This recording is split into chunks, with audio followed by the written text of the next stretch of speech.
Selamat berjumpa lagi, masih dengan channel Teknopangan. Kita masih meneruskan tentang pengolahan buah. Kali ini kita akan membahas tentang pembuatan atau pengolahan dodol mangga. Pertama kita lihat dulu pengertian dodol mangga sesuai standar. Menurut SNI, dodol merupakan makanan semi basah yang pembuatannya menggunakan tepung beras ketan, santan kelapa, dan gula, serta bisa ditambah bahan makanan lain dan bahan tambahan pangan yang diizinkan.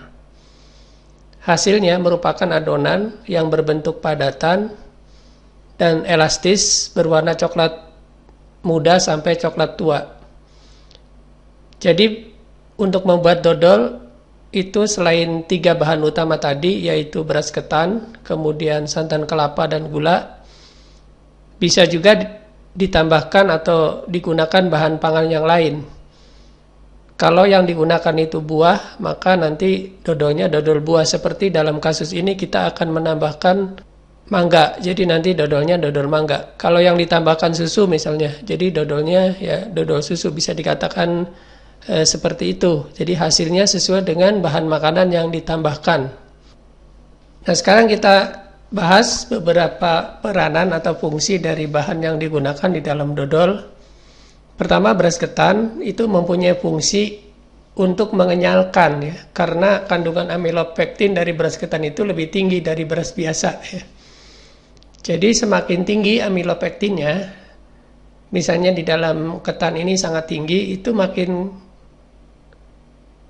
lengket ya berasnya atau makin kenyal. Jadi peranan dari ketan ini adalah membuat tekstur menjadi kenyal, kemudian pulen dan lengket.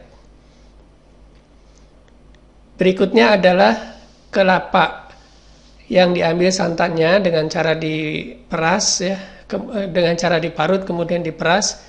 Nah, di sini yang berperan adalah sebenarnya minyaknya ya, minyak kelapa yang ada di dalam santan. Ini sangat berperan untuk rasa ya, terutama rasa dan juga tekstur.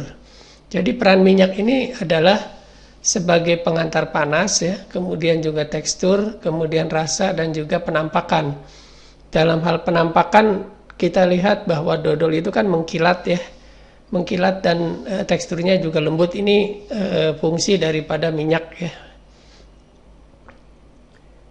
Kemudian yang terakhir, bahan utama yang terakhir adalah gula. Gula ini memberi rasa manis, membuat aroma khas ya. Kemudian juga warna ya, ada pengaruh ke warna. Jadi nanti gula terkaramelisasi itu menjadi warnanya coklat ya. Kemudian juga membentuk tekstur. Nah, biasanya gula ini terdiri atas 2 jenis, yaitu gula pasir dan gula merah. Ini fungsinya untuk memperoleh tekstur yang lengket, padat, kenyal tetapi tidak keras. Tadi beberapa hal ya sebagai pendahuluan terkait berhubungan dengan dodol dan bahan-bahan yang digunakan serta peranan dari bahan itu. Sekarang kita lihat salah satu contohnya bagaimana membuat dodol mangga. Dodol mangga tentunya sama ya pengertiannya dengan dodol, adalah makanan semi basah yang dibuat dari bubur mangga. Kemudian ditambah tepung ketan ya, tepung beras. Jadi nanti tepung ketannya lebih banyak daripada tepung beras kalau digunakan tepung beras. Kemudian santan kelapa dan gula. Nah, di dalam video ini akan ada 2 cara atau 2 metode di dalam membuat dodol mangga. Yang pertama cara standar, yaitu menggunakan bahan-bahan seperti dalam definisi tadi, ada tepung ketan, kemudian ada santan kelapa dan ada gula. Cara yang kedua adalah hanya menggunakan mangga dan gula saja. Jadi nanti kedua cara ini akan kita lihat. Sebelumnya kita lihat dulu beberapa kriteria mangga yang cocok untuk dodol. Tentunya harus mangga yang beraroma kuat supaya nanti dodolnya itu ada flavor mangga yang kuat. Kemudian juga tidak berserat biasanya ya. Nah, beraroma kuat itu misalnya mangga harum manis, kemudian mangga gedong, bisa gedong gincu juga, kemudian bisa juga mangga Indramayu atau mangga cengkir. kemudian tidak berserat dan harus menggunakan buah yang sudah tua. Dan juga bisa menggunakan buah mangga afkiran ya, yang matang tapi tampilannya jelek. Dan memang ini biasanya tidak bisa dijual, mungkin karena kecil, karena bonyok, karena banyak getah ya. Jadi penampilannya jelek dan tidak bagus untuk dijual. Ini bisa digunakan karena dagingnya itu tidak terpengaruh biasanya. Oke, sekarang kita ke pembuatan cara pertama, yaitu cara standar ya. Untuk pembuatan cara standar ini, bahan yang digunakan adalah mangga ya, matang penuh, kemudian tepung ketan, tepung beras, gula pasir, gula jawa atau gula merah ya, santan kelapa. Jadi di sini ada formulanya ya, ini formula standar. Kita berbasis pada mangga yang masih utuh, jadi mangganya itu belum diambil buburnya. Jadi untuk 1 kilo itu nanti akan menghasilkan bubur mangga kira-kira 700 gram ya. Kemudian tepung ketan yang digunakan 250 gram, tepung beras 100 gram, gula pasir 250 gram, gula merah 250 gram, dan santan kental yang telah dipanaskan atau dididihkan kemudian didinginkan kembali, yaitu jumlahnya 300 ml. Kemudian garam dapur setengah sendok teh, jadi sedikit saja garamnya ya. Kemudian alatnya saya kira yang penting adalah ada wajan ya, kompor, kemudian alat-alat pembantu yang lain. Jadi peralatan yang ada di dapur kita ya, peralatan rumah tangga biasa bisa digunakan. Yang penting juga ada timbangan kue, saya kira itu perlu untuk menimbang ya. Oke, sekarang lihat cara pembuatannya ya. Pertama mangga dikupas, dicuci ya, daging buahnya dipotong-potong.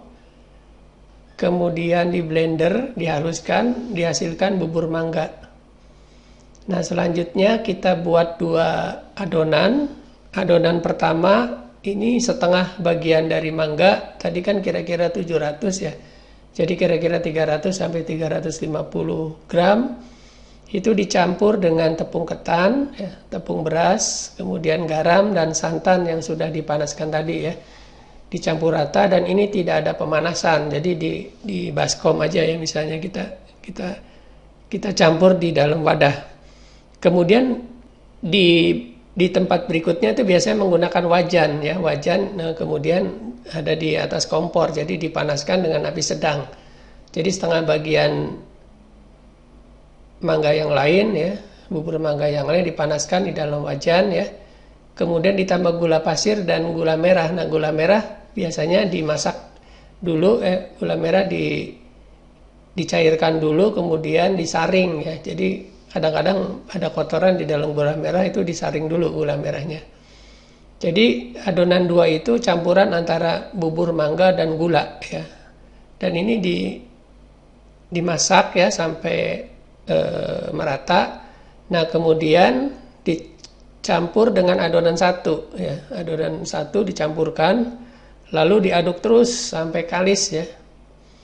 Jadi adonan 1 dimasukkan ke dalam adonan 2 yang di wajan, kemudian diaduk terus sampai kalis ya. Sampai kalis itu ya sampai kenyal ya, kenyal gitu ya, seperti dodol ya. Terus saja diaduk, kira-kira mungkin bisa butuh waktu 4-5 jam ya.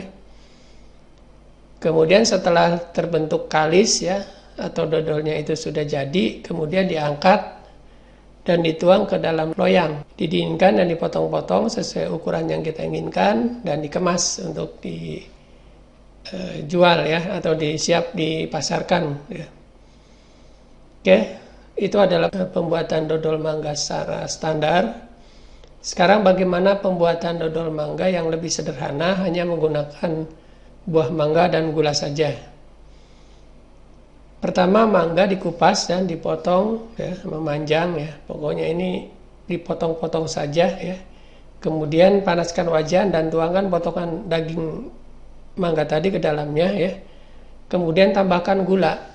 Resepnya ya 3 kilo untuk 20 butir ya, 20 buah mangga. Kira-kira kalau 1 kilonya 3 kan mungkin sekitar 6-7 kilo ya. Itu kira-kira 6 kiloan lah ya. Mangganya ditambah 3 kilo 3 kilo gula, lalu diaduk merata ya. Terus saja diaduk ya, menggunakan dayung kecil ya, pengaduk atau pengaduk kecil dari kiri ke kanan sampai berubah warna menjadi kecoklatan. Ini lebih lama ya, kira-kira butuh 6-7 jam. Sampai kalis ya, kemudian dituangkan ke dalam nampan untuk dicetak, dibiarkan biasanya semalam ya, sama dengan mangga standar juga sebenarnya. Setelah dituangkan itu dibiarkan dulu sampai dingin, itu bisa selama 1 malam ya. Kemudian dipotong-potong dan dikemas. Baik, demikian sedikit penjelasan tentang proses pembuatan dodol mangga, cara standar dan juga cara sederhana. Terima kasih atas perhatiannya. Sampai berjumpa pada video lainnya di channel Teknopangan kita ini.